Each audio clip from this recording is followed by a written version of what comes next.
Today we are going to discuss about how artificial intelligence is shaping the legal sector. We have three outstanding speakers. We have Álvaro Barrera, Chief Data Officer at Instituto de Ingeniería del Conocimiento. Also, we have CESAR MEJI AS, who is Chief Information Officer at Garrigues. And finally, we have José Ángel Sandín, Chief Executive Officer at Lefebvre del Derecho, the leading legal publishing company in Spain. First of all, I think it could be interesting if we answer the big question about this topic. How is artificial intelligence shaping the legal sector in general terms? Who wants to start? Maybe you, Alvaro? So, okay. Yeah, well, that's an interesting question because I hear this question in all sectors. And I think in all business sectors, the transformation is quite similar.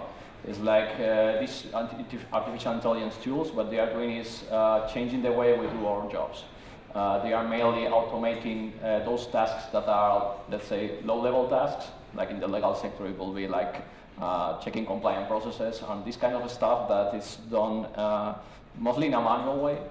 And if you use these tools, then you can empower actually the professionals in the sector to devote their time to more interesting things, to actually more high-level tasks in which they can really make use of their knowledge and their experience. Yeah. Yeah, I fully agree with you. I mean, it's going to change the way we work for sure. I mean, the legal industry is not a different industry from the others, and artificial intelligence, it's a big challenge for us. One thing that is going to change the way we do everything, almost everything. But the most important thing is it's going to reduce time, especially in those tasks that are very repetitive, very low-value tasks. Well, people tend to think that the law industry is a very traditional one, even though we're trying to fight against that cliché, because we think that it is not. And in Garrigues, we are always on the cutting edge of innovation and trying to find the best tools to improve our way of working. And artificial intelligence is just another one. Yeah, I would say I totally agree with because it's a trend that it is clear that it is going to happen in the sector. I just would add that right now we are in a moment where we see this kind of technology entering the big firms, but in the future, in the near future, it is already available for the mid and smaller law firms, which means that this is going to be available for everybody, so it's really an opportunity to all the law firms, not just the big ones, to get into use these tools to go forward with their businesses and get the most of them. And how do you think, can you give us some examples how can legal firms can make the most of it with the artificial intelligence, maybe with examples or? Well, already I can tell you what it is right now going on in Garrigues, in other firms. What it is happening is that the automation is really making processes easier and cheaper, because a lot of the resources that were employed to do these automatic processes are now done with the help of robots and machine learning, etc. So there's a classical example, which is the document review in the due diligence, for instance. It's been applied already, and in the legal research as well, we have analytics, for instance, to try to get information so the lawyer knows what the best option could be according to the previous cases, the stats of the previous cases. I mean, these are the kind of things that already are being used to improve and be more efficient. Of course, there's a long way to go. These are like the previous steps towards the artificial intelligence. It is important to understand this, but I think we are going to go very fast on this, and we have to be aware of this and try to think a little bit in advance of what it is going to happen in the near future. I think it's important to be almost is to be in the first wave of this type of disruptions. For example, we have a good example with the guys from Instituto de Ingeniería del Conocimiento from the Autónoma University in Spain. We have worked together a robot that takes what is called Processa.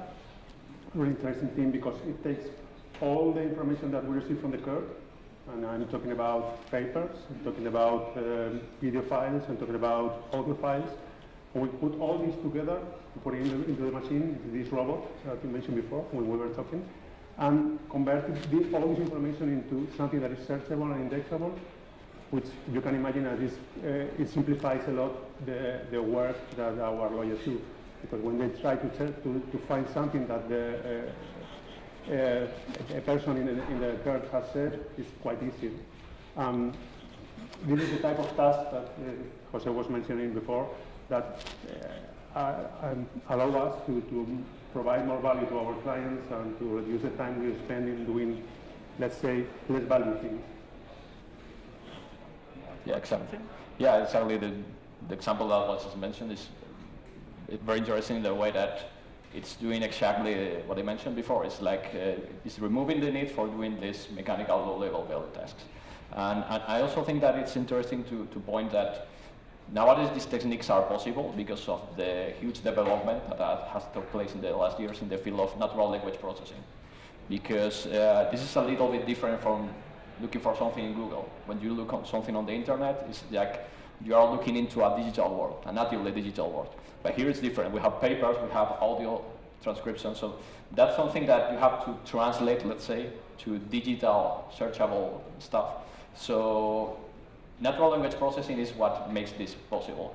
So all these technologies are now a core part of artificial intelligence, and this is what enables us to do these things. And there's also another thing that comes into mind, and it's interesting. Not only automating these small tasks, but actually getting some additional knowledge that will be hard to get. And I'm talking about the next level of analytics, not just gathering the data and indexing it, but actually being able to get recommendations on some interesting thing. So we already mentioned that it could be interesting to look automatically for jurisprudence or actually look for similar cases and get a prediction of what's the most probable outcome of a lawsuit, for instance. That's something that is already possible now.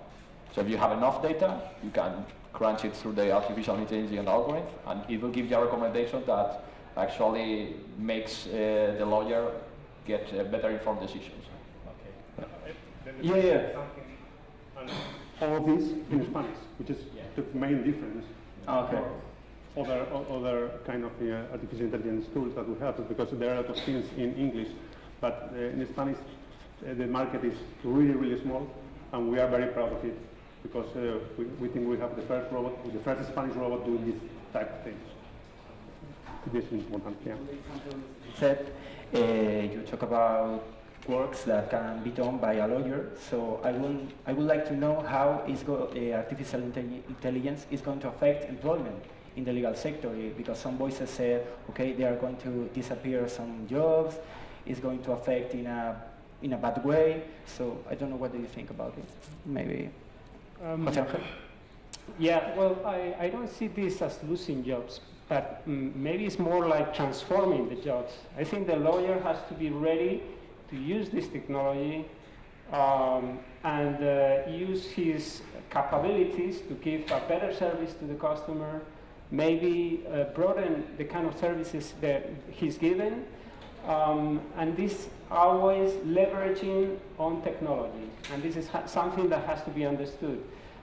There's a lot of work done at the law firms that really is routinary.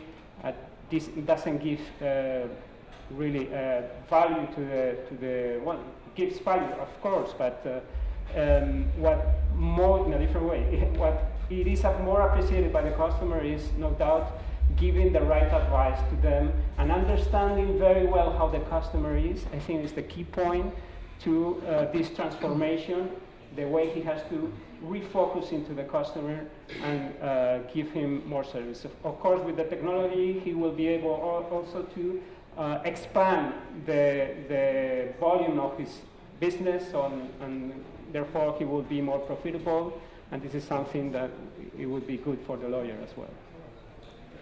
I have a good example. We ran innovation workshops in Garrigues, and the other day we were in the middle of a workshop talking about blockchain and smart contracts, and I was talking with one of our lawyers, and in the middle of the discussion he told me, but I'm going to have to learn to program something. I'm going to have to learn a programming language, and I said to him, you choose, or either you learn to program a computer, or you're going to have an IT guy side by side the whole time. So you choose. I don't know. I think it's better if you learn a programming language than having an IT guy. No? So definitely, it's going to change the way we work, and it's going to change the profiles. The lawyers are going to need new skills, new way of doing things, and they're going to have to learn to work in a different way. Okay. Alvaro, would you like to? Yeah, well, the other thing I can say on top of what they already added is that really what technology does is they remove the need to do some tasks, but that doesn't mean that you're going to lose your job. It means that some things you won't have to pay more of your time to do some stuff. Maybe you can now use this time to other more valuable things, I would say earlier. So in your case at the Instituto de Ingeniería del Conocimiento, what aspects of technology are allowing the development of robots in the legal sector? So on top of natural language processing, which I mentioned before, I think the main change has been by including machine learning technologies. And we have heard a lot about big data, machine learning stuff. And essentially, it changes the way we build software applications. Because, I mean, we have been trying to build artificial intelligence systems since the 80s, but the way we do them now is differently. So previously, what we did is we interview the expert, we try to code down in a set of rules how the expert thinks, and then try to build a software with that and make that work. And that works for some time, but it's not flexible. The way machine learning works is that we get data that reflects the process we are trying to imitate, and the machine learning software creates an algorithm from that data, which performs that task. And you can run this every day if necessary. So every day it keeps learning, and it keeps giving updated recommendations, updated predictions that make use of all the data you have. So that makes them very powerful and very close to the real needs of the business. I think that's one of the keys of this technology working. Okay. Well, today we are probably with a lot of entrepreneurs and small companies and new professionals. I would like to know if what advice would you give to them, especially to those who are starting in legal tech or they are thinking about creating new companies in that sector. What do you think are the first steps, or how can do it? Maybe. Yeah.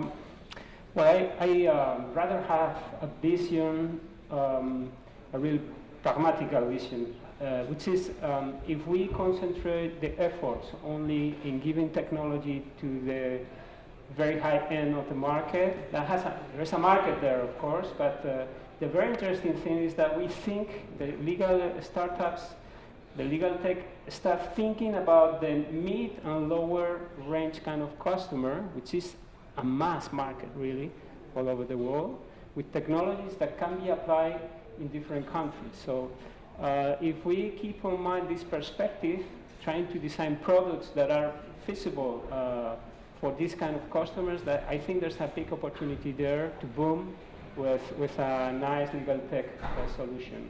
Of course, artificial intelligence is a tool. It's allowing us to imagine how things are going to be in the future. So we can easily start thinking on solutions that go towards that future. This is very interesting because in some other sectors it's not that easy to see how things are going to be in the future. So that's an advantage for the sector. That's my view. My first advice is don't be afraid of us. We can work together, for sure. we are not so traditional, and we can listen quite well, and we have very clever people that can understand these new opportunities. And in my opinion, we have a good chance. I mean, not only I understand that for mid-range firms or low-range firms, it's a good opportunity to increase their business, but also for, let's say, larger enterprises, there is a market. Especially, let me go back to the Spanish team. For us, for example, we are the biggest law firm in Spanish in the world, probably, in terms of business and in terms of amount of data that we have, that we manage, that we produce. There is a big chance, there is a big opportunity for these kind of startups to work together and to take advantage of that, for them and for us. So don't be afraid of us. Come, we can talk.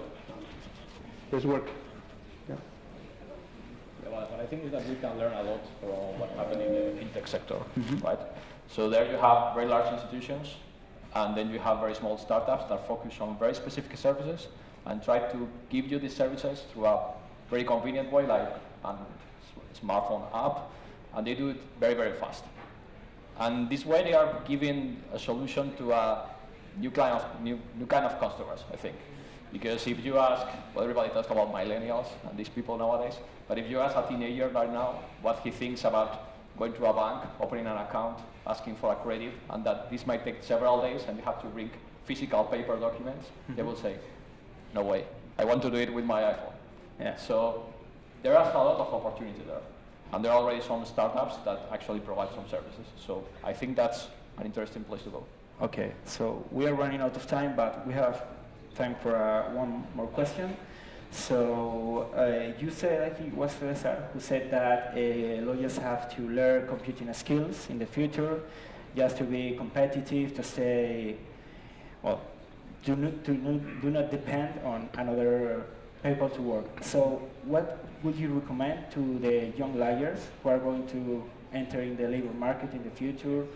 How can prepare themselves to be competitive and, well, to be lawyers of the future, maybe? Yeah, come on. Okay. I was having a discussion about this recently, and what we need, or what they need, is to be a kind of Renaissance lawyer, people that can understand everything, that can learn everything, that can. They need not to be not to be afraid of learning different ways, because probably we see that new degrees in the university appear.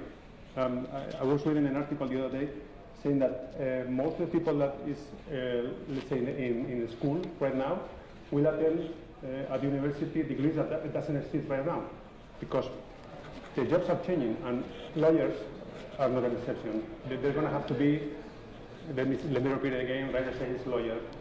They need to understand computing, arts, probably, of course, law, and a lot of things to put everything together and to allow them to give better services to their clients. Yeah. This question is clear, and I think it applies to all sectors. One of the main tasks they have to watch now, all these lawyers, is to keep on exercising their creativity. I mean, thinking out of the box, trying to solve problems in a different way, always being supported by technology. I think this is this requires a lot of curiosity and guts for go for it, and I think that should be in everybody lawyer's mind right now in order to keep up with the pace that the sector is going to have and has already, which is speeding up a lot. That's me. Yeah, I will say that mostly what you need is to keep learning. That's the most important thing. We live in a world right now where businesses change very, very fast. So you need to get updated in technologies, way of doing the work, and also to take a look outside of your own business, to take a look at what other businesses are doing, what other industries are adopting as new technologies, and that might give you very nice ideas about what way you should follow. Yeah. So, well, that's all. We don't have time for the question. No, okay.